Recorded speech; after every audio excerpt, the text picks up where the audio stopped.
Coming of Age by George Fitzgerald. Chapter 1. Mr. and Mrs. Keefe were standing in the garden. One went to the right, the other to the left. Together they began pulling weeds. They were a couple that were stuck together. If one went in, the other followed. If one came out, the other wasn't far behind. They had no children and they were old. So I stood for a moment and watched them. I wanted to say hello. So I waited. Question pondering in my mind. Does the mind age? Or stay young in a body that doesn't? In terms of its capacity to understand both good and evil, its relationship to the world it finds itself in, and its ability to transform in an ever-increasing environment, showed me one thing that was without doubt a masterful designer behind it. The scene before me reminded me of Van Gogh's painting, the famous one. For the smallest of moments, I imagined a couple living in a different time and place. This imaginary world would suit them better. I could see a house on a hill, well-worked land that provided all the food the table needed. I was stuck 2 blocks from nowhere and a million miles from where I should have been. Miss O'Keefe raised her head. She was a gentle lady. Her eyes were soft and caring, full of vigour, in a body that was well spent. There you are, George. Or is it Joseph? Mr. Keefe asked. That's George, said Mrs. Keefe. Mr. Keefe turned his head. It was a habitual thing he done. I seen him doing it from time to time. As if he was interested not in the things that were being spoken to him or people, but of the birds in the air. He had a keen ear for that. He looked up towards the rooftop and saw them. And I looked up as well. I followed what it was he was looking at. Then he said to his wife, "Are you sure it's George?" I was waiting for a response. In case I got it wrong, I needed reassurance. And who better to ask than Miss O'Keefe? "Of course," said Miss O'Keefe. "Of course it is," she repeated. "How's it going?" I jumped in. "Seas are hard at it. Off somewhere nice?" he asked. Before I answered him, I needed to answer all the questions that were in my head. What was I searching for? Why put the elderly couple in a safe space in a comfortable environment in my imaginary world as I pondered? And then I stopped and said, "Yeah, I'm going to visit a friend." "Ah, that's good of you." Once again he faced his wife. "Isn't that very good of George, a young boy like him, going to visit his friend?" Not wanting to disappoint him, I said, "Thanks very much." They liked people who were courteous. Then he switched back to me. "Is he sick, your friend? You're going to see. Is that what's wrong?" He moved closer to the wall. "Well, that's one way of putting it." "When's he getting out? Is he in hospital?" "Look, there's me bus. I'll see you later," they shouted, dashing across the road, nearly tripping over a couple of kids playing on the ground. I jumped onto the bus in Finglas and then jumped off at Hart's Corner. The rain was beginning to fall, slightly, then heavily. But despite this, I walked with a sense of joy. I was looking forward to seeing Sonny, my friend. Although the joy rolled up into a ball and vanished in midair as the prison doors closed behind me. Chapter 2. Have you ever been in a place you felt you shouldn't be? Or maybe you've dreamed of a place, saw it in your mind, but in reality it was nothing like what you'd imagined. When I crossed the doors of St. Patrick's Institution, I stepped into a more dingier world than I could ever have dreamed of. Not that I sat around dreaming of dingy places, and out of the score of 10, this reached the pinnacle of my most dingy places to dream of, if you get what I'm saying. The institution situated on the grounds of Mountjoy Prison operated as a juvenile detention facility separated from the adult prison. Webbed together in a penal system dating back to the Victorian times where boys lived together. Their lives were cemented like grey joints along the black stone walls. They were dressed in grey trousers and green shorts, as I remember. Their hairs were cut short and they had long drawn faces. The tallest wore trousers that were too short, you could see their ankles. An army of blue suits in the outer arena beside the main door. The air itself was dipped in despair. I was a visitor, a free man among the chained, hard-faced boys. Guards wore dark blue suits with lines of silver buttons. Chains and keys rattled, sending a chilling echo, like a voice that cried in the darkness. Redemption was a word used in another galaxy to many of these troubled boys. With a face in prison too long, a heavy-set guard handed me a small piece of paper with Sonny's name on it. I was shown a small room that housed the visitors. A woman sat with a child in the corner of the smoke-filled room. She wore a scarf with strands of grey hair making an appearance just above her forehead. Her clothes were unkempt, her face bore no wrinkles. It was a young face that had travelled too many roads, too hard, too early, too long. Her thin body seemed to be lost in her dark coat that fitted perfectly with the place she sat. Beside an old man she did, who coughed so much I thought he might fall over and die. A stocky man with a shaven head, whose face seemed to be made out of cast iron, and lifted his head to look at me and lit a cigarette at the same time. I stood at the wall in silence, glancing over my cast iron friend, who contributed very little as far as comfort was concerned. So I walked out the door for a moment. It was a windy day. The sound of the heavy doors crashing shook me. "What's the story, Twinny?" a voice called, startling me even more. It was Nicky. Remember Nicky from the National Stadium? "I'm here to see Sonny, Nicky." "Nah, won't be able to see him today. They took him down to the base," he replied with a sour smile. We stood and talked for a moment until two guards dragged him off.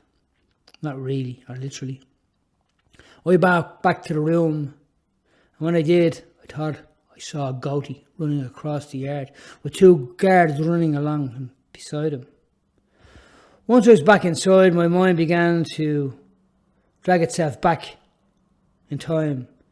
I thought about Nicky and the story he once told me, the story of his life. He was born in the heart of the inner city on a cold November morning. The women of the tenement rushed out of the room with basins of water and clothes that were drenched in blood and water also. But Nicky's ma died in that cold morning in Dublin's city centre. His sister and brothers, the ones they called Mousy, waved goodbye to him as he was shipped off to a relative who lived on the north side. The father liked the pub, and 8 mouths to feed became too much for him. An uncle, who had a glass eye and smileless face, raised Nicky and his brother, Mousy. But every Christmas, Mrs. Murphy, a neighbour from the inner city, would arrive with sweets and toys for the boys. And when alone, she would recite the story of his birth, saying, "Remember, boys, your ma loved yous." Just as my mind was concluding the story, a guard called out Sonny's name. I got up and approached him. He handed me the small piece of paper with a name on it. He informed me that he wasn't even there. He was in Mountjoy. "Thank you," I said, as I walked towards the small doors located between the large one. "Follow me," shouted the guard as I paused. The guard shrugged his shoulders again and shouted, "Follow me." I sidestepped as 2 boys walked in handcuffs. I looked over my shoulder and saw them, and when I did I was startled. They were boys from Ballymun, boys who I had grown up with as kids, We stopped for a moment and stared at each other. The rain was falling. I could see them searching my soul as if it was through my eyes, and I looked and smiled at them. It was a gentle smile. They returned the gesture. It was sort of haunting. "Come on, boys," the guard shouted again. All right, George. Both of them said. And I muttered back, "All right, boys," and headed towards the other door. One day, I would go back to Ballymun and find that both were dead. Walking along the narrow streets towards the bus stop when I finally left, my spirit was silent. I felt a great emptiness inside. I hoped for light, only a tiny flame. That was all that was needed. One flame of life that is found in the light, that has the power to expel the darkness. Chapter 3. Sandra no longer walked our streets. Her presence had vanished. The news filtered through the grapevine was that she had finished with her boyfriend. There was no need for her to walk through the south, as it was. That's what I was told. Night after night, I'd go over in my mind the conversations we had, like a detective seeking out any clues about whether she had any feelings for me. Her disappearance confirmed what everyone was thinking. No one gave me a chance. That was nothing new. No one ever did. Finally, I concluded I was only fooling myself. A thought had crossed my mind to call to her home. But the stark reality that she was only 14 and I was 18 hit me. It hit me harder than a left hook. She was in bed at 9:30. I was going out at 9:30. She went to school, I went to work. She watched children's programs, I watched adult programs. She drank coke, I drank beer. She stood in one mouth and I stood in the other with a massive gulf between us. I'd entered a valley of raging winds. The haunting familiar sound of a lonely dark corner exhausted me. I asked a few boys if they'd seen Sandra. They said they had. She was going out with a new bloke now. I wondered if it was Tim. I wondered about feelings, life, and the encounters it brings, the ones no one warns us about.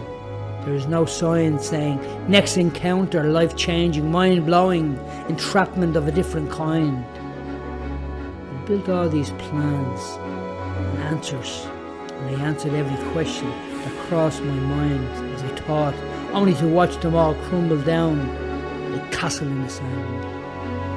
I rambled aimlessly about the streets. I remembered the day I first saw her, as she stood gracefully, her skin soft, her eyes bright. I replayed the first time I heard her name.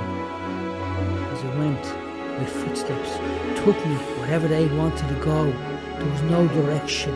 They just rambled off. If my life was a film, the soundtrack at that moment would be Leaving on a Jet Plane by John Denver.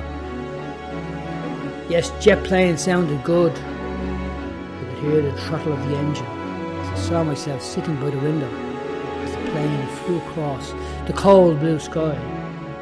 But the truth was, there was no plane. And I wasn't caught up in a moment that reached out to hug me. Instead, I crossed paths with a gang in an awkward encounter. They were sitting on the ground, with their backs against the wall. I stopped and stood up. Or should I say, when I stopped, they stood up, not me. We shared a glance. No words passed. Nothing. Not a sound, a whisper, or even a nod. Nobody was being acknowledged here. For this scene, the soundtrack changed. It was more like the theme from The Good, the Bad and the Ugly. How do I describe the silence? Chilling, spine-crawling, knowing with full assurance that Batman wasn't going to show up. Sure, he didn't know her address. Chapter 4. I looked at the guy in the centre. I looked at him directly. He held court. There was a way of knowing that. It was a neighbourhood thing. This wasn't one of these situations where you glance at a girl who averted your gaze, embarrassed at being caught studying you. There was no embarrassment here, no averting anything. The only thing I could do, I did. I put one foot in front of the other and moved on, listening intently to every sound around me until I found myself on safer ground. When I arrived home that night, I went into the bedroom. The door opened and in walked Ma. "Are you all right, George?" she asked in a whisper. I just sat in the bed. "Yeah, Ma, I'm grand." "Are you sure?" "Yeah, I'm okay." "It's just your father's worried about you." "There's nothing to worry about, Ma." "Do you want something to eat?" "No, thanks, Ma." We always said thanks. Ma said it was a sign of a good person. On the streets I was twinny tough, maybe even hard. But inside the bedroom, I was just George. "Maybe you need to go out and see a film," she said. She never encouraged drinking. "Nah, I'm okay. I'm just a bit tired from work." Wesley brought me up a cup of tea, the little mite. He was only 6 then. "Thanks, Wes. I ate your chocolate Dad sent up." "That's okay." I smiled back. "Listen, if you want to talk, we'll be downstairs." "Okay, Ma." Pat walked in after. She'd gone and handed me a new album. Now, Pat never gave out his records. It was Prince, I think. "Thanks, Pat." "No problem," he said, leaving the door opened.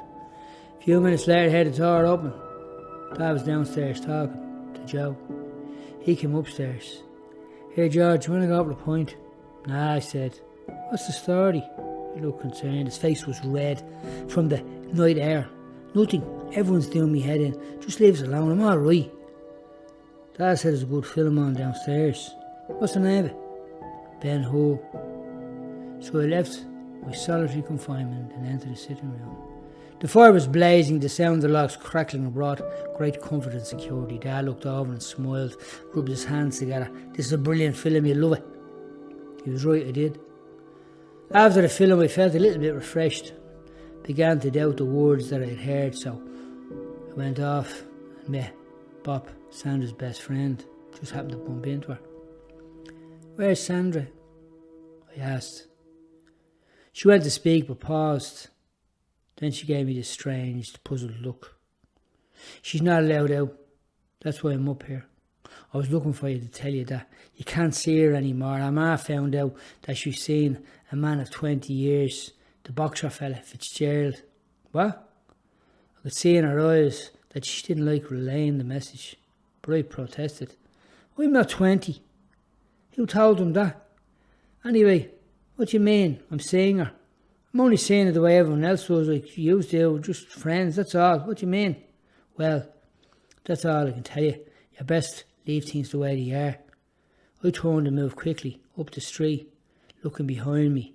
I ran as fast as I could. The winter night's air was sharp, cutting on my face. I walked into the house. Ma and Dad was sitting down watching the TV. The fire was still blazing.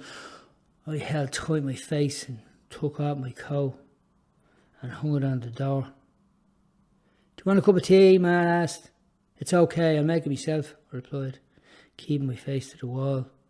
The little boy inside was comforted by the parental voice. I wanted to rush and tell her, but the young man reasoned, so I kept my face to the wall, placing the kettle on the element and listening to the hissing sound. I poured a cup of coffee instead, stirred it, went into the sitting room. I walked back into the kitchen, then back into the sitting room. Blinded by tears, I ran into the bedroom and closed the door. I put on Michael Jackson of all the people and sat in the bed. I stood up again and walked around the room, talking to myself into a state of panic, calling myself names. I felt my soul betrayed me because I saw a side of me that I never had known was there. I believed I was strong, placing watchmen at the doors of my heart and not my mind, but I felt like a man of war. My act of admission was deepening the wound. I was blinking my way through the nightmare. I grabbed the bed and squeezed it hard. Over the last few months, there was only one photograph in my mind. It wasn't even developed, but now it was ripped in two. The music from the stereo tugged at my emotions as I once again gazed out that window. I thought of those blue inquiring eyes that were full of innocence or perfect manner, the curved body, awaiting the arrival of some college book boy. Thought cut me deep, stabbing me into the heart. For the first time, I was seeing this side of myself that the mirror never revealed.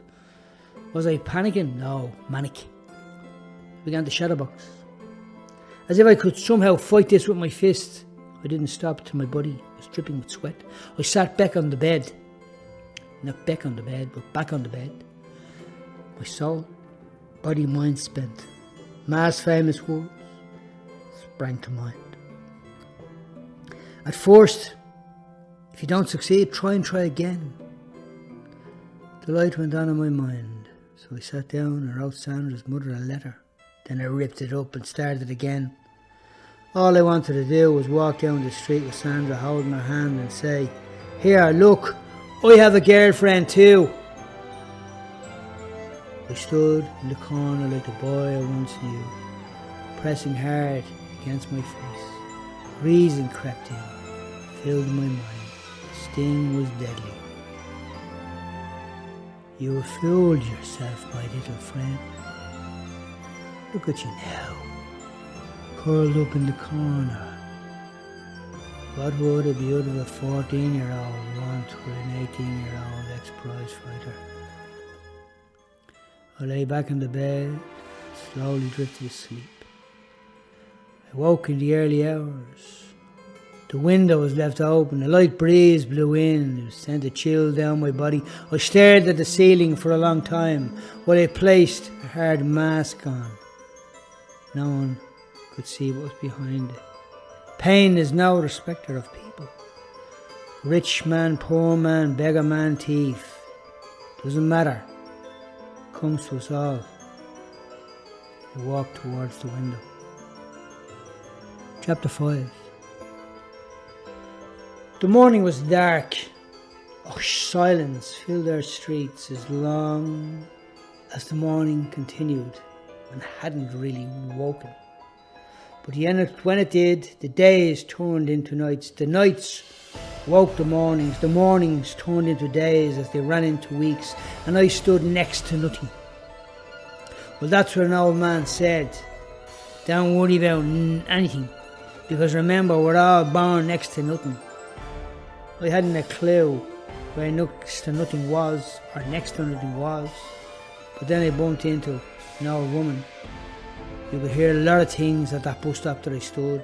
People shared all their woes, sometimes their joys. An old lady said to her friend, "It's only when you know people, that's when you really know who they are." I sighed with a glance to watch the old lady ponder this great pearls of wisdom.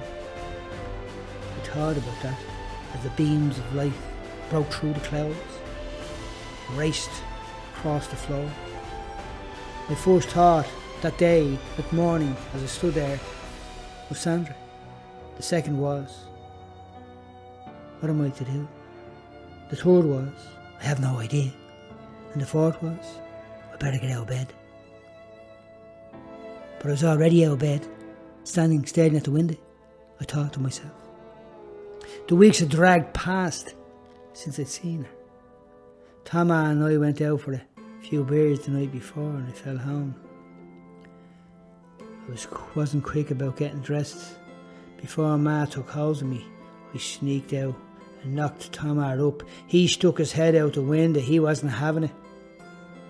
I knew the moment I looked at him, so I walked up towards the top shops.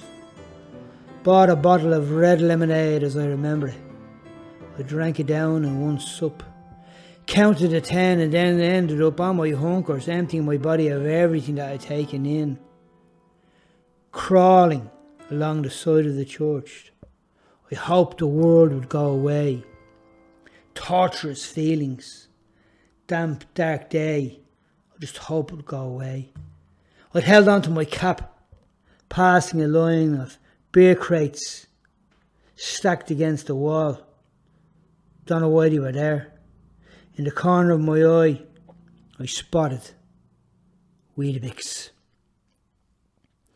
He was standing about 10 feet away. His gang were like commandos as he came over the wall. He was one of 10 brothers. There's widespread news that they all slept on the floor in the sitting room, a gang of pickpockets and housebreakers, rough and untidy bunch. "Here, Twinny, what are you doing up here?" he shouted as he walked closer. I held on to my cap with one hand and pulled up the collars of my jacket with the other. Then I turned away from the wind and lit a cigarette. "Stay down the south, do you hear me? Snap out of it. Who are you, Lord over Finglas? I'll go where I like," I snarled back. The morning had become darker. Inside the church, the boys in the white dresses ripped into a chorus of "Jesus is King. He is Lord of all the earth." Their voices seemed to pierce the colourful glass above us. There was a short pause. Then I heard the bells. "Here, Weetabix, punch holes in him," a small kid snarled as he stood with his back against the wall, paring a stick with a penknife. The cap he wore was that big I imagined we could all stand under it and shelter from the rain. Weetabix threw a punch. I slid under it and caught him with a right hook. I jumped back with my fist clenched. The boys circled me. They all had their sleeves rolled up. "Right, Twinny. I have it. You have it now," Weetabix said as he climbed up from the ground. An angry voice roared from behind me. "There you are, Weetabix, you cabbage." I moved to the side, not taking my eyes off the boys. I saw the youth my age running down the lane. He kicked over the crates, the ones I wondered why they were standing there, sending a group of wild pigeons into the air. The chorus continued to sing, the boys in the white dresses inside the church. The youth refused to join in the song. He ran, and Weetabix lost almost a stone in weight. When he saw them, this guy was like a bulldog coming towards him. He wasn't alone either. The other boys closed off both sides of the lane, pals the bulldog. Bulldog was dressed like Rocky in a grey tracksuit with a hood on the back. The sound of bongo drums coming from a radio that was parked floated towards us. "Here, dance to that," I said to the boys, who suddenly lost their appetite for a Sunday scrap. The bulldog was walking closer to us. He was breathing heavily. I could see by his face that he hadn't been to mass for a long time. "Who are you calling a stocking, Weetabix?" he screamed. Before Weetabix could say any act of contrition, he received about 4 blows to the head. The angelic voices hit a feverish pitch as they sailed into the world of the bad boys. It fell in rhythm with the sound of the bongo drums. "Hallelujah, hallelujah, the Lord is master. Where sin abounds, grace abounds all the more." The bulldog turned on Weetabix's mates, punching 2 or 3 of them full force into the face. Then he turned on Weetabix again, who was at the point lying on the ground. A priest in a flowing robe scaled around the corner. He stopped in the middle of the boys at the top of the lane. Bulldog gave him one look, baptizing him in a river of fear. He backed off, and so did I. But before I did, I walked back to the little kid and snatched the knife from him. "Little boys shouldn't play with big boys' toys. Now go home and help your ma carry in the cow with that cap you're wearing." When I looked behind me, I saw 3 boys running down the lane with a sledgehammer. I jumped over the wall and waited for a few moments, but nobody came. Chapter 6. I tossed the coin into the air. "Head she loves me, harp she doesn't," I whispered as the coin twirled into the morning sky. A breeze caught the coin, changing its direction. And as the coin turned, so did time. Time would turn so quickly, moving rapidly. And when it did, as a decade passed, not one of those boys that I'd left behind me would be alive. Not one of them. I watched it spin, the coin. I watched it fall. But due to the circumstance beyond my control, it landed on Harps. "What's the story?" Johnny Fitz shouted from a car. Johnny was a friend of mine who I'd grown up with. He was also a boxer from a boxing family. I waved and walked down the street. Franco stuck his head out around the corner. "The police chased Nicky and Mousy. They won't catch him, Twinny. I'm never wrong. Catch you later," he said before rushing across the street. "Catch you later, Twinny," were the words that echoed in my mind. I watched him as I crawled along a narrow path, the one where heaven's wind sent me to walk on. Franco was wrong. They were caught, and I never did see him again. His ma would find him bent over in the toilet with a needle in his arm. Nicky reached the grand old age of 28 when a bullet sent him into an early grave. Mousy died screaming. Drugs, the good life. Maybe Nicky, Mousy, Frankie, and so many others missed the good part. The grave is hungry, so hungry like a beast that it's never full. I was very worried about that coin and why it didn't turn in my favour. Then I thought about Ma and Dad. They knew I came in late. That even worried me more. Ma blew the pages of a book she was reading as I walked in through the door. The smell of Sunday roast being cooked was the first thing that hit me. She gave me a look that could cut you in two. I didn't move. I just stood there, feeling like I was about the size of an action man. Before she could say anything, the door opened and in walked out. "This is a home, not a hotel," he said, placing the bike under the stairs. "What time did you get in at?" he asked, with a cross look on his face. "I don't know that.